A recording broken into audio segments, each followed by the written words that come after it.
Hey, everybody. Welcome to Big Blend Radio Success Express Business and Career Show. Today, we're going behind the scenes in the world of security. Now, we're not really going behind the scenes, but we're going to find out what it's like to, get insurance. If you own a security company, or maybe you're a private investigator, we're going to talk about insurance for that. It's something we never really thought about until we met Fred Gardenour. He is the owner of DFA Insurance. He's based in the greater Dallas, Texas area. And he's going to talk to us about, what he does. And you can go to his website, dfainsure.com. So, Fred, how are you? I'm wonderful. Thank you for having me on. Hey, this is cool. And, when we first met you, you're saying, well, I'm in insurance the world, but it's, I insure those who, security guard, bodyguards, private investigators. I was like, dude, Wow. I never even thought of, I didn't even think about this. Well, I thought it would be ultra expensive because I don't think an average insurance company would insure a private investigator. Yeah. How does that work? No, they don't. Let me tell you, the business is an interesting business because it's a whole different segment of what you would think about when you think about insurance. Everybody thinks about cars, homes, that kind of thing. But then when you talk about business insurance, it gets a little bit more technical. Well, then when you talk about security guards, private investigators, and alarm companies, you talk about something even more technical. Because in the security guard business, as an example, they're out there when most times other people are not.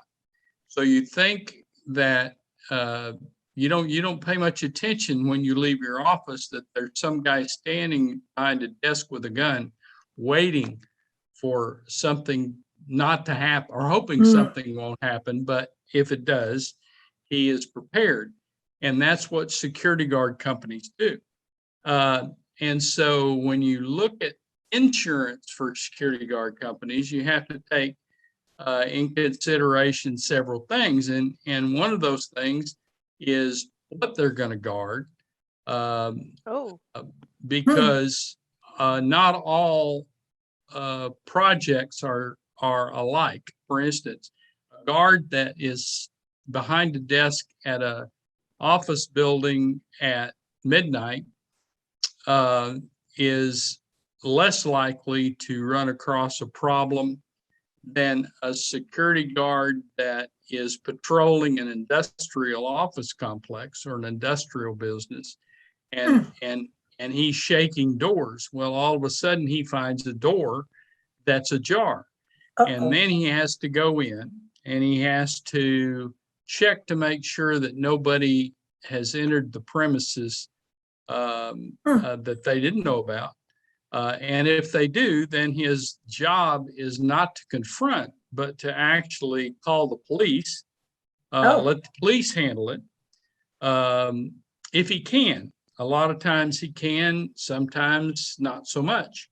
So from an insurance standpoint, we have to note some factors that usually are not, you don't ask clients, but in our particular case, we have to know particulars.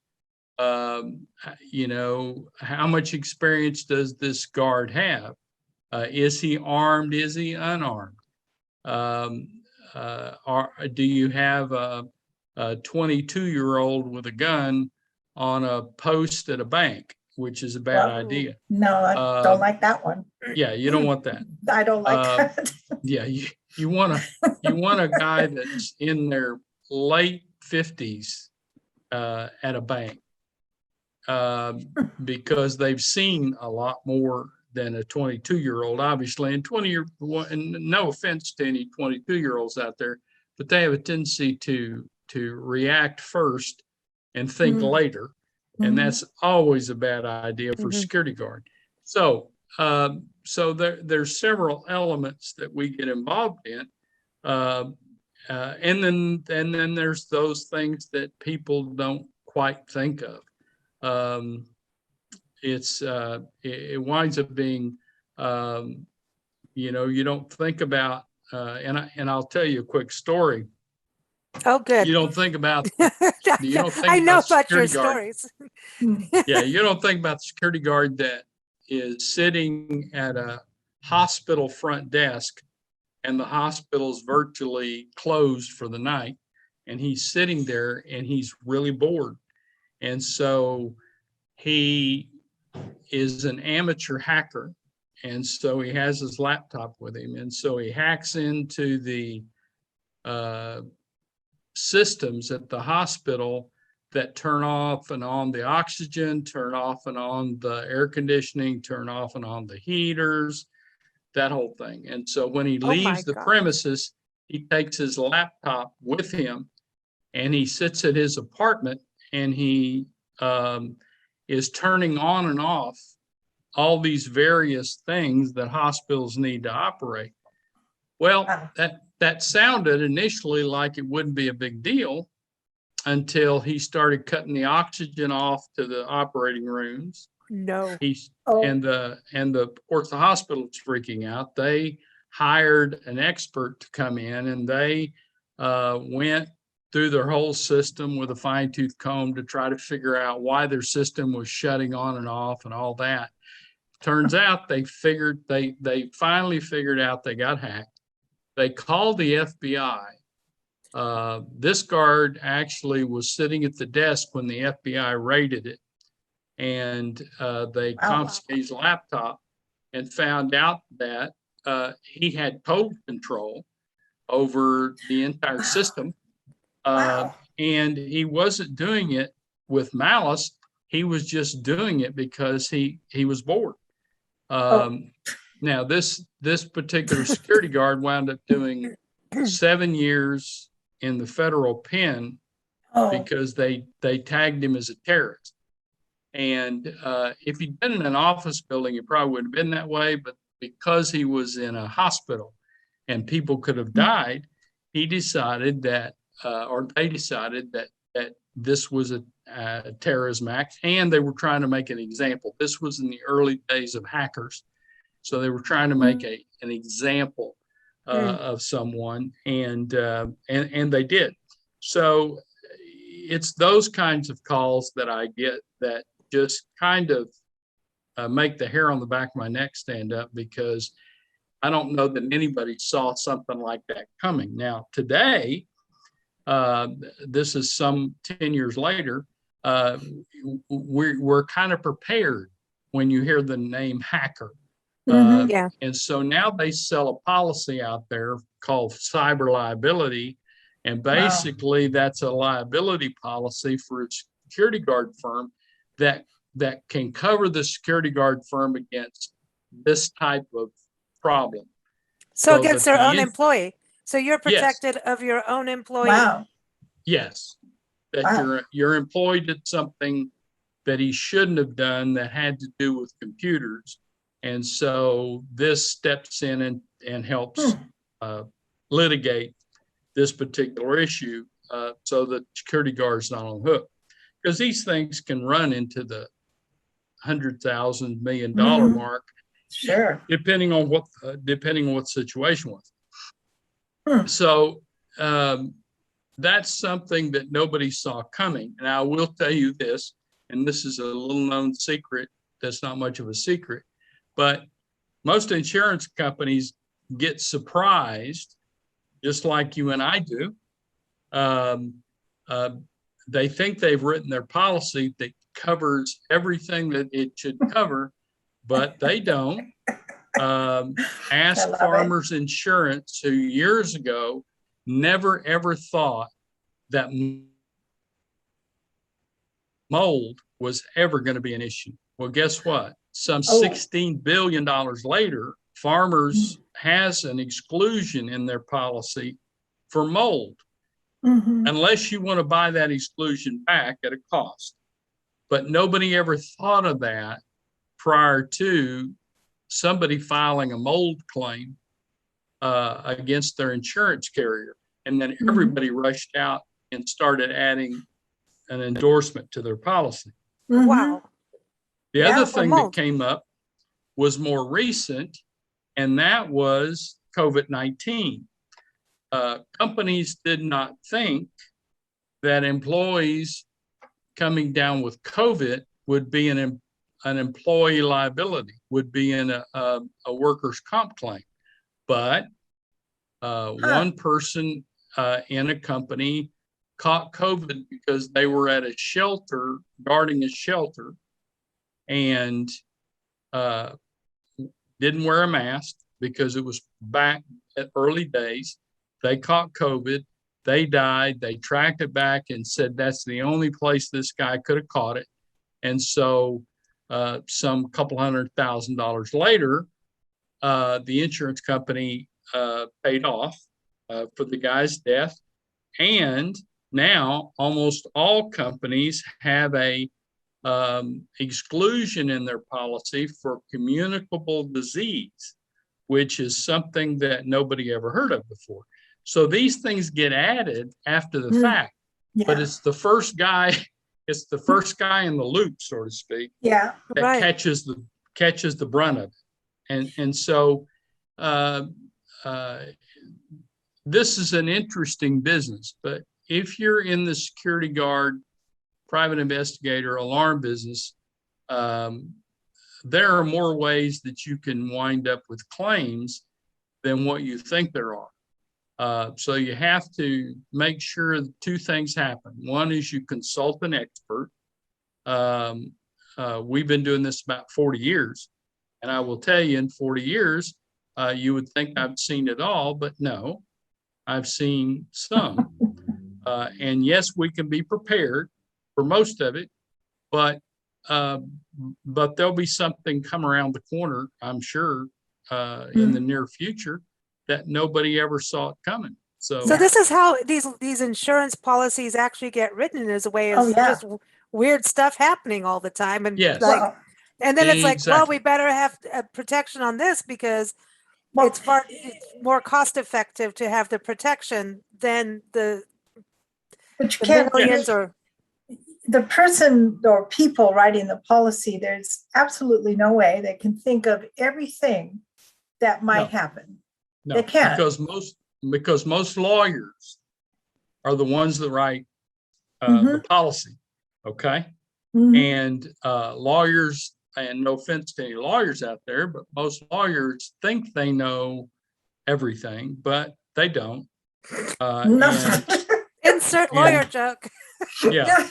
And so what happens is they wind up getting surprised, just like everybody else, and then everybody's in a reactionary mode. The one of the other policies that just came into the spotlight about 3 years ago is a policy called Employers Legal. It's called EPLI. It's called Employers Practices Liability Insurance, and it came about because employers were beginning to be sued by disgruntled employees that have left the company. And what they did was they would get together at lunch, 3 of these employees, for example, that were unhappy. And so they filed a class action suit against the employer because for 2.5 years, they felt like their lunch break had gotten cut short by 15 minutes. So the lawsuit cost the employer almost $90,000 to defend. Wow. He never paid one single dime on this because it was a frivolous claim. But had he had this policy, the insurance policy would have stepped in and provided the defense for this lawsuit. Okay. So at that point, the lawyer's making money, so he's happy. Yeah, he doesn't care. Yeah, he's going to get paid one word. Because at one point I was going, "Is this the insurance?" It's true about lawyer? lawyers. But basically, the lawyer makes money no matter what. No matter what. Yeah, exactly. That's why you're a lawyer, because you don't lose. You can't lose. Yeah. So EPLI covers the employer for lawsuits that are brought against them or claims for discrimination, for wrongful termination, for sexual harassment, for several things that really is not in the employer's control. Understand that the employer has 300 people working for him. He has 20 supervisors. If one of those supervisors say something or misbehave in some way toward another employee, and that employee quits or gets fired, I guarantee you they're going to come back at the employer with discrimination. They always claim it's discrimination. And so I will tell you the one that I got recently was really interesting. There's no children on this program, is there? No, but it is open to the public. We can do a disclaimer. I'm just what's going on? I'm just kidding. I'm not going there. It's going to be, stories are getting even more interesting. No. I went lawyer brain. Yeah, I don't tell those kind of stories. But what happened is a gentleman that was in his early 70s tried to, he filled out an application. They agreed to hire him to be a security guard. His post was a simple one. You're going to sit at a desk from 10 o'clock at night till 8 o'clock in the morning at an office building. This is what his job was. The gentleman did not like that post. He did not want to be there. What he wanted was to be at a car dealership because he liked to mess around with, he liked looking at the cars, and he wanted to be at a car dealership. So they said, you can't be at a car dealership because our contract says that there's an age limit for us to have a guard there. You can't be over the age of 65. So they didn't think anything about it until they got a lawsuit. Oh, wow. From this guy's attorney that says that's age discrimination. And they said, no, we hired him. We just can't give him the post that he wanted. And so that's true. The EPLI company stepped in and they defended this thing, and some $35,000 of legal bills later, nothing was paid because the courts decided this is not a lawsuit that is valid, but yet $35,000 of legal fees got expended trying to get rid of this thing. Wow. And so it just happens. When you're doing insurance for a company, you kind of go, okay, here's all the things, like here's a list of things, all the different liabilities basically. And they can go, okay, you could say, okay, I don't think this will ever happen to me. Sign the document. 2 days later, Fred. Yeah, it happened. Do that. So you really kind of have all these different, ways to do things. But so when you take on like a security company, and they, maybe they have the cameras and the monitoring, and they have the people and the whole thing. Are they protected? Like, what if it is a bank, right? Well, I know you deal with that. So, hey, my security guard's going to be there at the bank, and the bank gets robbed. Now, I know there's the other thingy, the federal thing that's, protects the bank if someone steals all their money. But would the security company get in trouble for the loss because the security guard maybe didn't protect it very well or got overrun by the criminals, the thieves? Okay. Yes and no. If you go in, and this becomes real important for a security guard company, if you go in and you set what they call post orders, which is all of the do's and don'ts that a security guard is responsible for. So you'll have 10 things that a security guard has to do. He has to make rounds. He has to check in at each spot that he went to. Most of these are checked by electronically anyway. because they track the guy's phone to see that he's not standing in one spot too long. And that way they can show the client that here's the route that he was, and these are the times that he was at these different places. But when you set your post orders, you set them out and the client signs off on them and is agreed. Now, here's where the discrepancy comes. You'll go to a car dealership and you'll tell the car dealership, here's what you need. You need a guard at the front watching the cameras. You need a guard at the gate to make sure nobody drives off with a car.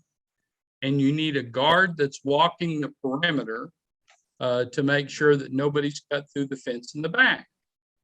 And they say, well, we can't afford 3 guards a night. We only want 1. And so they said, well, the alternative is you have to buy a camera system that's much bigger, because we need to put cameras at these points where our guard on the inside can see what's going on and report it. Okay. And they said, well, we don't want to spend that kind of money either. So just give us the 1 guard that sits and watches these cameras. Well, any thief worth his salt knows where the blind spots are on the camera. That's real easy to spot. Usually it doesn't happen at a car dealership as much as it happens at trucking companies, because they've got these trailers that are loaded with electronics that unfortunately they're not sharp enough to not back that trailer up to the back fence. So somebody cuts through the back fence, they cut the seal off, they open the doors, unload the trailer, and the next morning the loss is found in the light of day, and all of a sudden you've got a claim. Well, if you have post orders that spelled out that we suggested that you do X, Y, Z, and you didn't want to do but X, we can't protect against a loss. Security guard company is only their guard's responsibility is to observe and report, not to take action. Okay. Okay. So observe and report are the key words. And that's and same from a private eye, right? A private investigator too is like Yes. observe and report. Yes. It's not like, Not like TV. So in other words, it's not like The Bodyguard with Whitney Houston and Kevin Costner. No. If it I is, wouldn't mind Kevin Costner. I'm just saying. if it is, I'm reluctant to insure them, because those guys are destined to hurt something. Hurt themselves, hurt, a perpetrator. What do you have? I mean, what happens with that? But like The bodyguards? Does the police force even have insurance? Yes. yeah. Well, yeah, because it's that's kind of the city insures it. Oh, city. So would you do that kind of thing? Yeah. Wow. Well, they have what they call public official liability, which covers the city for defense in case of a lawsuit. Now they're going to get sued, but in most cases those suits don't do what you think they'll do. Now there is the case where it gets high profile case where somebody the police misbehaved or didn't do what they thought they should have done, and somebody dies. Deaths are a different deal.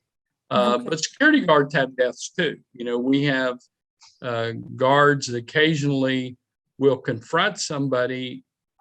That person will attack them, and the guard will have to either defend themselves or die.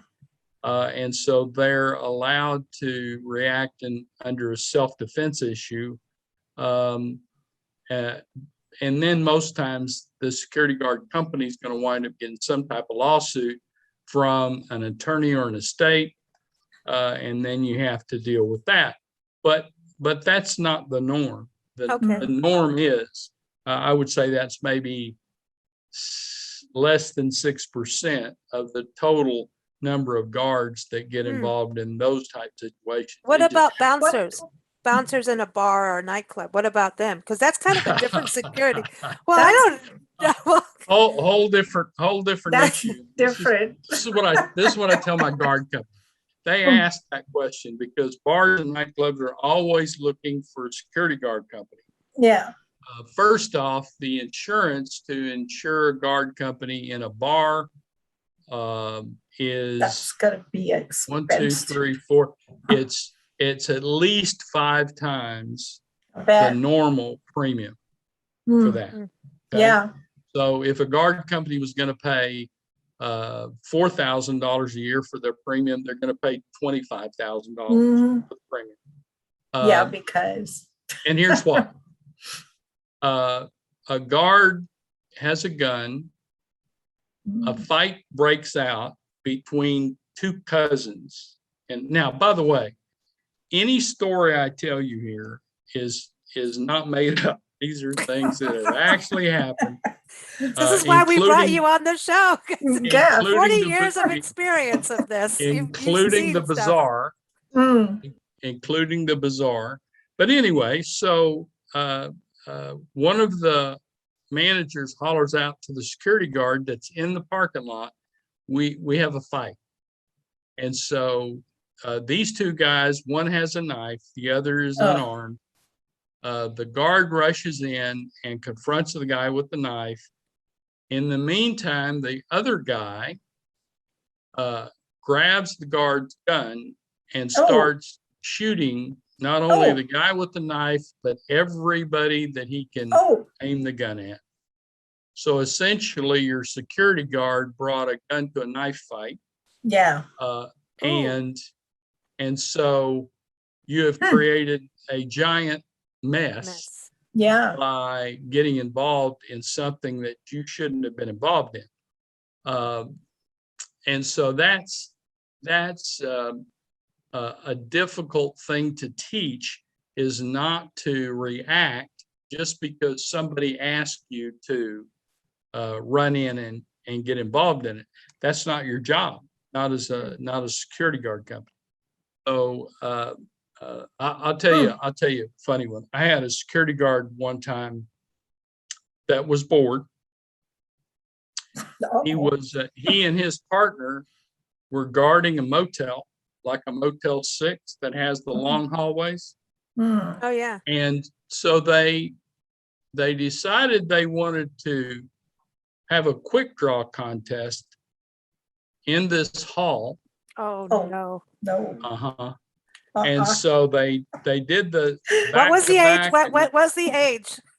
Is this the 20 well, to 30? they were younger than they should have been. One was 20, one was 22, the other one was 24. Oh my gosh. And they were back to back, and they took 20 paces, Oh and then they turned and thought one of them thought he had his safety on, and he did not.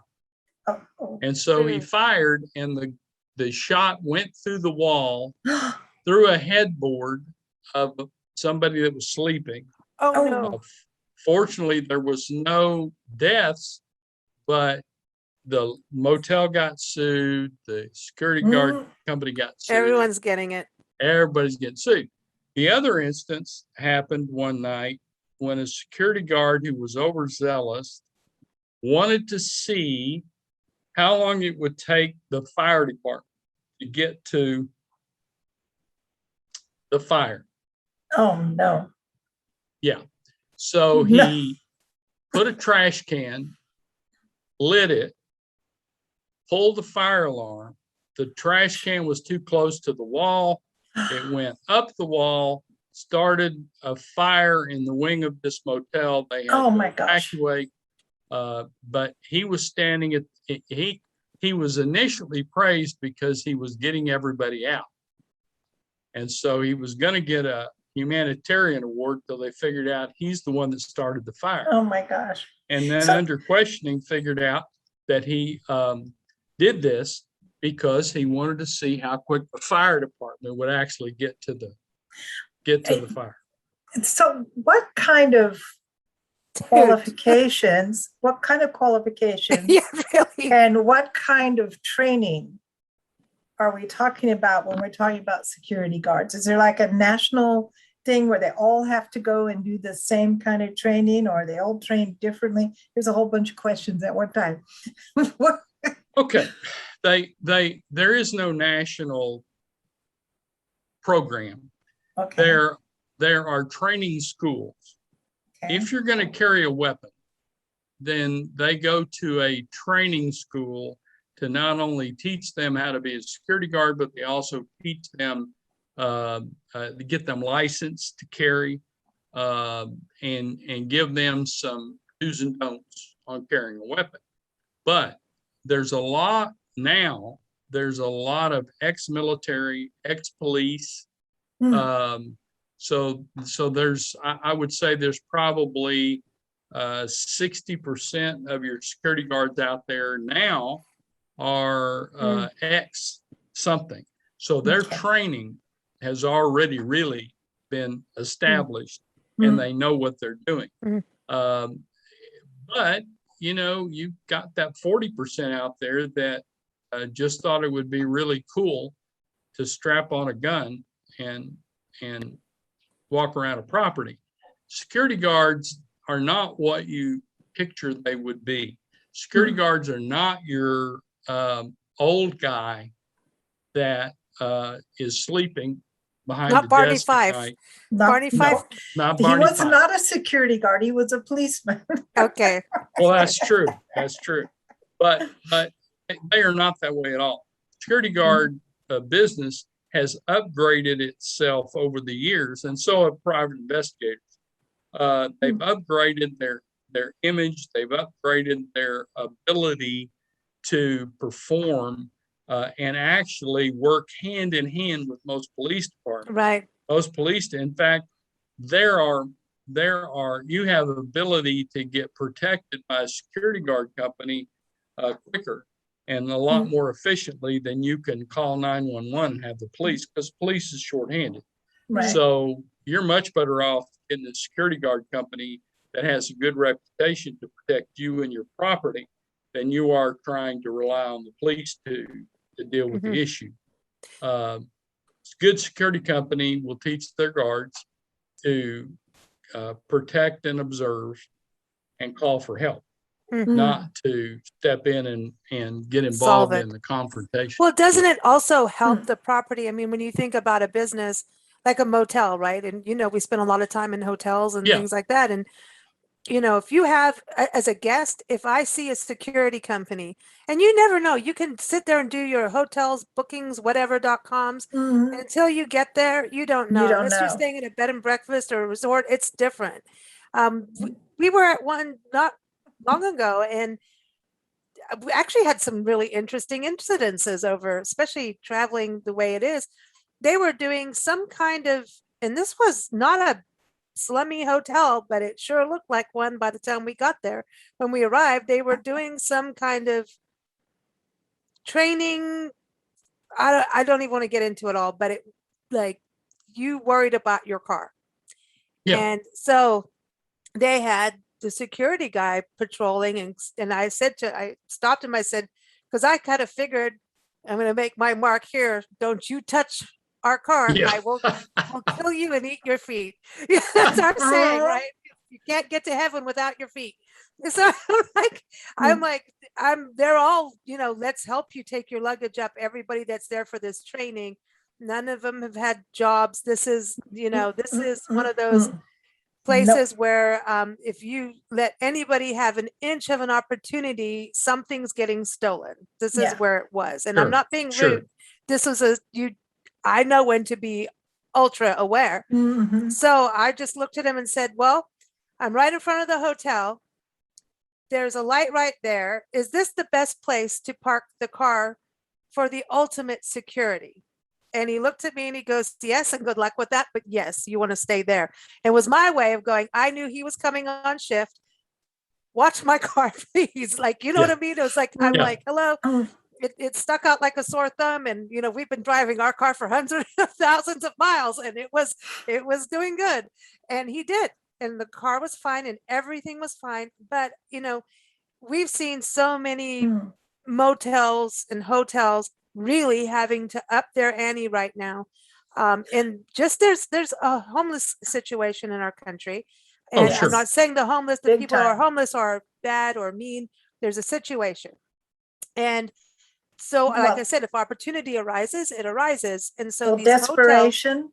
how many times have we seen a homeless person try to get the free breakfast? Not in during We've- COVID, No, because you but don't get we've the seen, breakfast no more, but we've I seen mean, it. remember the one fellow decided to change his clothes in the parking lot? Oh, yeah.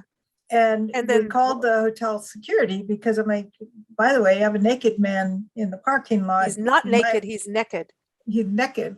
You might want to do something. So they said, oh yeah, we'll send security. Well, an hour later, Yeah, here they came all, security, and we found when we called back and said, how long did you think he'd wait for you?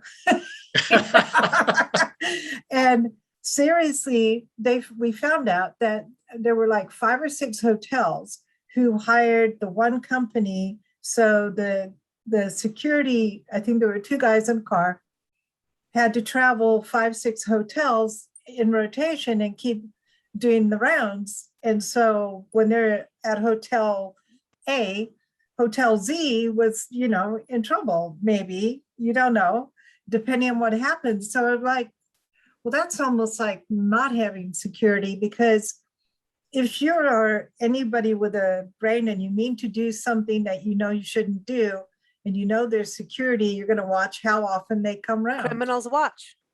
Yeah. Sure. Yeah. They watch So as much as a security. Yeah, Yeah. but that my point was like, if there's a security at the hotel, 24/7, or a security company, watch company, as a guest, you automatically feel better. And it also does at least put off, unless it's a situation like Nancy's talking about, which there's a lot of those, you are automatically, at least if someone's there the whole time watching, you're going to get less attempts, Of course. than Oh, someone who, absolutely. you know what I Yeah. mean? Like I say, opportunity is opportunity, and criminals watch the public. Mhm. They watch businesses. That's their job. They look for people who are not aware. Right. Right. So the security Well, thing's important. Sure, the security guard, and I tell clients this all the time, security guards are just a deterrent. Mhm. It's Right. it's like a home security system. Right. If you have a home security system, it is not going to keep anybody from breaking in. Yeah. But if you have a security system and your next door neighbor does not, Yeah, There you go. in all likelihood, they're going to go break in next door, exactly. because they don't know how sophisticated your system may or may not be. Right. And so security guards are the same way. All security guards are equipped with panic buttons. Okay.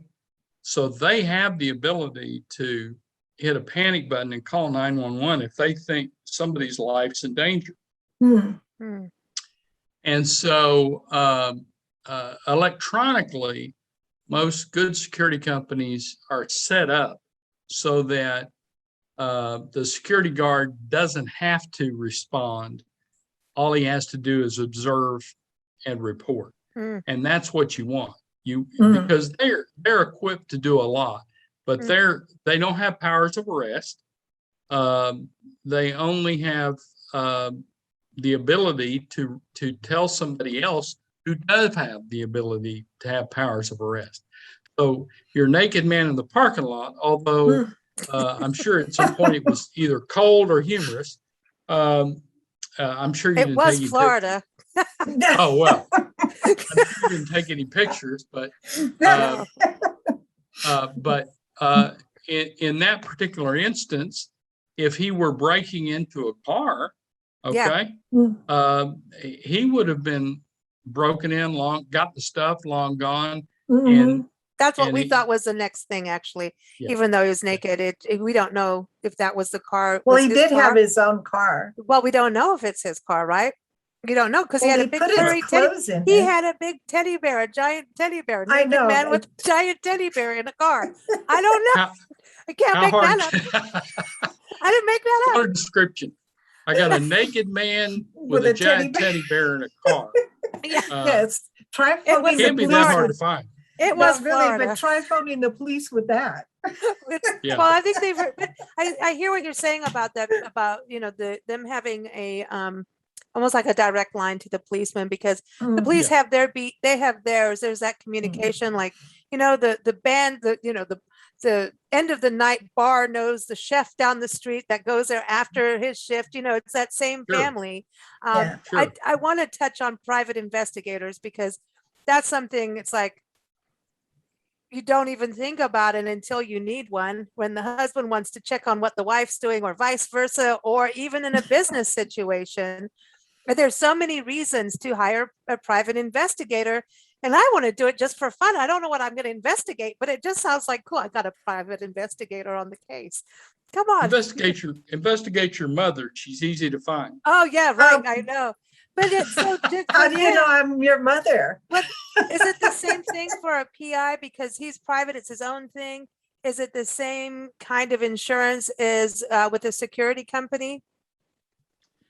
No, it's a little bit different, because private investigators have the ability to do different things. For instance, they do a lot of background checks. They do a lot of computer work a lot of times, where So they're not wearing really the coat doing. and the hat and the whole thing. No, they're not doing that. But there is a real segment of the private investigator world that is cloak and dagger. Most of them are ex-paramilitary of some kind. I've got one client, they all like specializing in different things. I've got one client that for years was one of the leading ransom hostage recovery people in the world. Wow. He had a team of ex-military people that traveled around and would pull somebody out of a ransom or hostage situation. Wow. He was paid handsomely by ransom insurance companies. If you have a oil executive, for instance, that's in Colombia, all right, and they find out that he is attached to a big oil company, I guarantee you that the oil company has a kidnap and ransom policy on this guy, okay, that will pay for either the ransom or they'll pay for the recovery, one way or the other. Because their job, their goal is to get this executive back. And depending on how high you are up in the food chain is depend on how big the policy is. So most of these terrorism groups know a lot more about this than most people think they do. Well, look at what just happened. Is that kind of like, I know that's not private investigator, but with that one thing that just happened now with I can't remember the pipeline, that one company up east, and everybody got shorted gas for like a few days in the southeast because of it was like a hacking thing, ransom. You talk about and they Colombia? just turned around and paid it. It was a hacking situation. Yeah. Now, with that, the U.S. government was involved in trying to find out who did it. And there was also a couple of private investigation companies that had giant cyber ability. They were also, because there was a bounty or put on these people's heads to find who got the money. So what they did is they followed the money, as I understand it. Now, I was involved, but as I understand it, they followed where the money ended up in order to find out who it was that did it. Now, the one thing that I can remember years ago, there was a girl up toward Colorado that got kidnapped, and years later, or a couple years later, they found her. And she wasn't that far from where, but this homeless-looking preacher guy had kidnapped her and was camped out in the woods. Okay. Right. A PI company actually was hired by the family to track down leads and find out where she was. And they were instrumental in helping find her place. And so there's a segment of PIs out there that are very, very good at what they do. There are families that hire them for, it's funny because when you think of PIs, you think of Columbo, Magnum. you think, you I think know of what you're Monk. thinking. Yeah. So that you think So of those, annoying. but the reality is most PIs you don't ever hear about. You don't Right. ever, unless they write a book, you don't ever hear about them, and because they don't want to be heard about. Yeah, they don't want to be They known. they need their anonymity, and but if you sit around and you talk to these guys, the stories they tell are just unbelievable. I mean, and you didn't hear about anything except maybe the end result. What you didn't hear about how they got to that. But the old deal about torturing people and kicking down doors and all that, that's probably exaggeration for television. But I will tell you that but a good private investigator is extremely have the ability to solve difficult issues. And most of these issues are now hacking is a big deal, but most of these issues, if you're traveling outside the country, okay, kidnap ransom is a huge industry. A lot of these, you remember years ago, we had this pirate issue. The Somali? If you had a ship and you were going down toward the Cape of Good Hope, okay, there were a group of pirates out of Somalia, and they would attack these giant ships from several different angles, and they would get on board and they would kidnap the ship and they would take it back and they would hold it, okay, for ransom. And a lot of those have gotten dealt with because private security or private investigators were they hired teams to go in and work like Delta Force. They would come in very stealthily in the dead of night, and they would rescue the people. So that's a lot of what PIs are good at. They're good at doing things that police can't do. Because the police departments are really hamstrung in a lot of ways where private investigators are not. So if you want to get something done and you want to get it done in a timely manner, private investigator is the way to go. It's a little more expensive, but it's effective. When you said about the ransom insurance, it's really interesting about the companies, like the oil companies. Obviously, you being in Texas, we had an interview twice now. A former, he worked for the CIA. I'm going to say his name is Jason, and I really can't remember the last name right now. But one of his interviews is on the website, blendradioandtv.com. Just type CIA and well, you never know who you might find on our site with that. But he's a former CIA, but he was on Shark Tank and he wrote books, and he has a camp that teaches, millionaires and billionaires how to get out of a kidnapping situation. Exactly what you're saying. Or avoid one. Yeah. And now he's teaching families how to, travel, and it's really fascinating, and his books are good.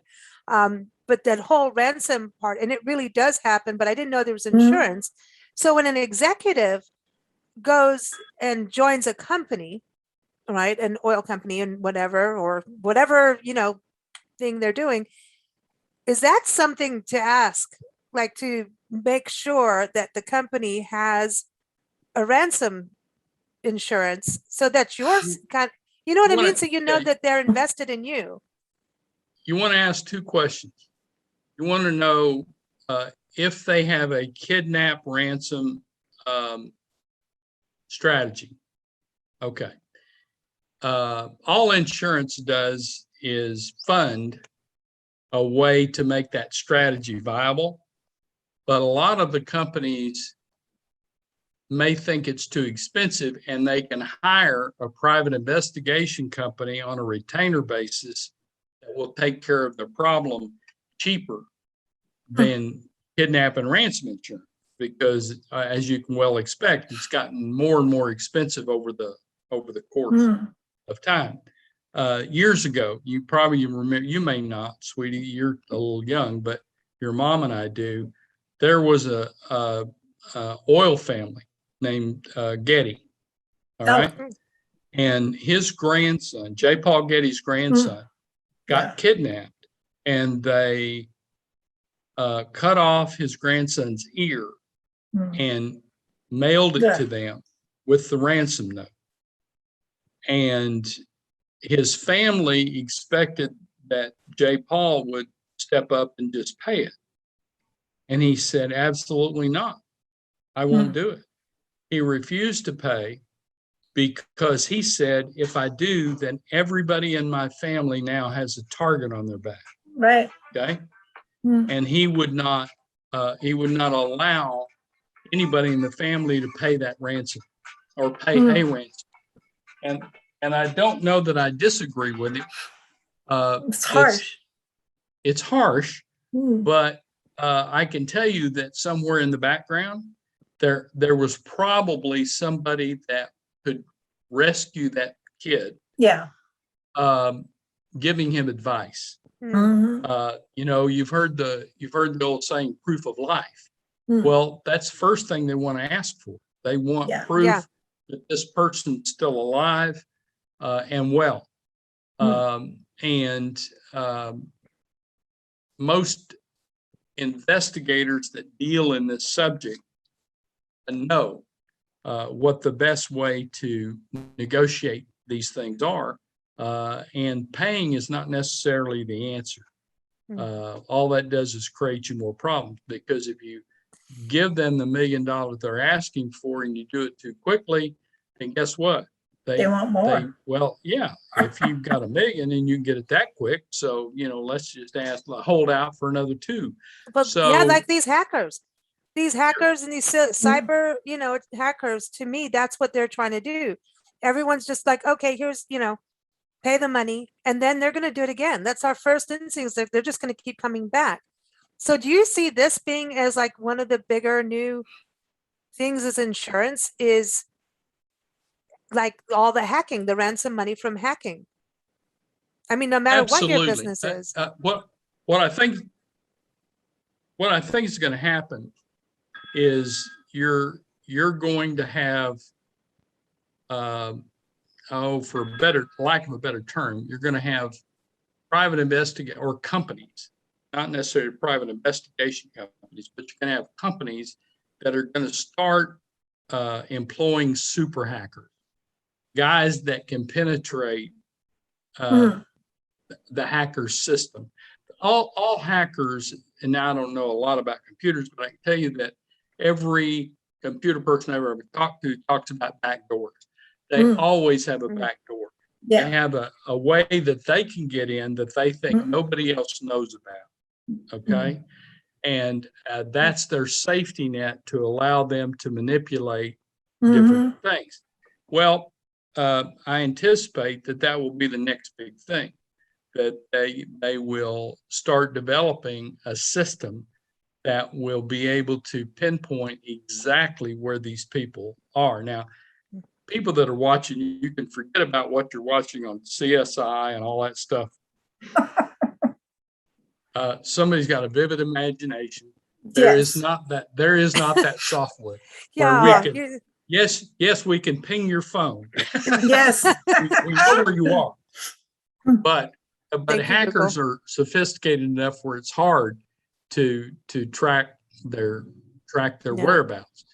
And then if that's the other thing, if you're dealing with the government, it's hard for the government to cross over country lines.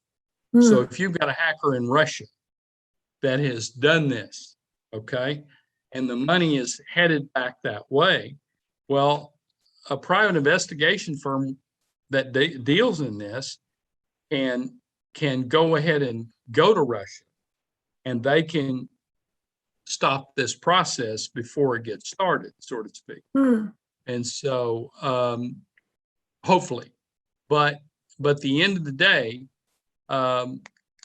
it should be in the private sector and not in the government sector, because the government's hands get tied It's too slow. It's too slow. It's too slow. Yeah.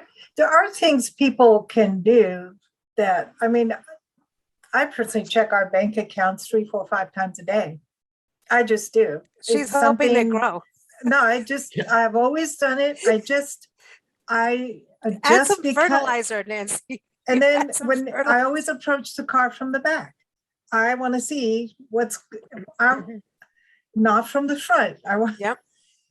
There's just certain things that I've learned over time that make sense to do, and I think we get really lax. You know, especially that because we lived in Africa for so long, I'm more on edge about things. But even now, I find myself getting a little too comfortable. You know, and so I just feel like that we're comfortable in this country, and yet we have a pretty high crime rate. We really do. So, you know, I think we're just a little too, I don't know, thinking it would never happen to us kind of thing. You know, but then in Africa, I got robbed.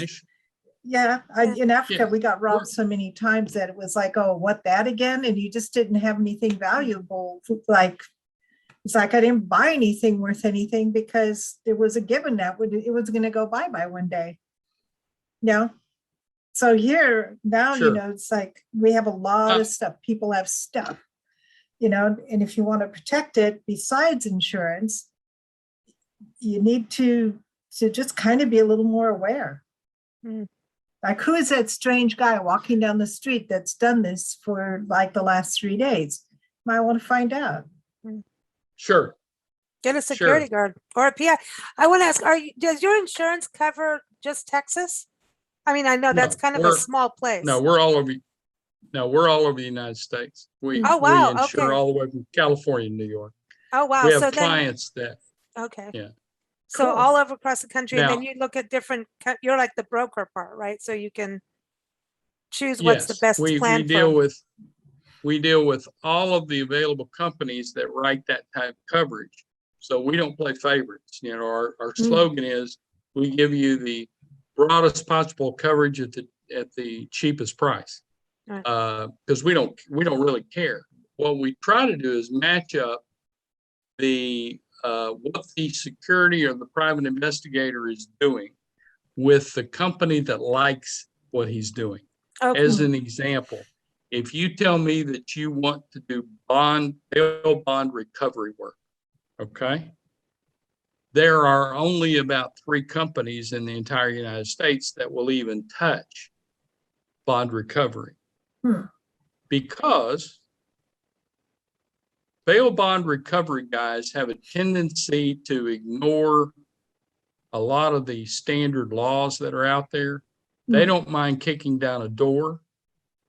I had one call me the other day, and I said, have you ever had any claims? And he goes, well, we did have this one guy where we broke into the apartment next to his, and he heard us. So he jumped out a 2-story window and broke his leg, and he's trying to sue us because he broke his leg. And I went, well, first off, I have to ask, why did you kick down the door next to his? Yeah. He said, well, we just had the wrong address. We had the wrong address. And I went, okay. Oh, boy. Oh, boy. And so bail bonds people are. What about the people that tow people's cars? It's like dog. No, it's Dog the Bounty Hunter. That's who it was. Goes Nancy again on Dog the Bounty Hunter. Have you ever seen that program, Dog the Bounty Hunter? Oh, yeah. That's funny. Yeah. Would you insure him? Would I insure him? Yeah. No. But I appreciate the offer. Very, very simple. I think it should be on the Comedy Channel. I know. I really do. I think it should be on the Comedy Channel. Yeah. It's so funny. That's one of the funniest programs ever. I have one question before you go. I think that I would like to be a security guard at a winery, and I'd like to sit at the wine tasting table and taste to make sure The wine is that right. the patrons get the right wine. Would that be a good security job? When I I get think it would be an insured. excellent security job. And if I ever retire, I might even attempt that. But yes, I think it would be an excellent job because now you have to be careful because too much wine and saying you're security don't necessarily mix. People expect you to be upright. Oh, I'll be Oh, sitting. Yeah, well, if you I sit in won't your get chair, bored. I won't get bored. This is one security job won't where get you bored. won't get bored. And I You will won't not get be bored. You could harmed. I'll do- just have a bottle. and she It'll might There be you pass go. out. You can do security / wine taster. I like it. See, there's always a job for you. Yes. I love it. Fred, thank you so much for joining so us. much And fun. great stories. Mm. Just when you thought it was safe to go outside.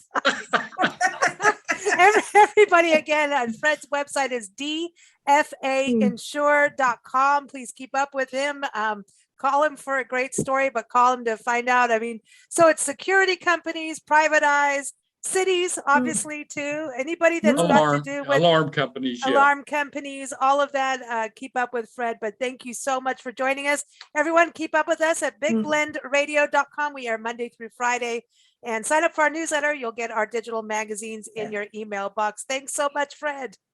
Thank you guys for having me. I appreciate it.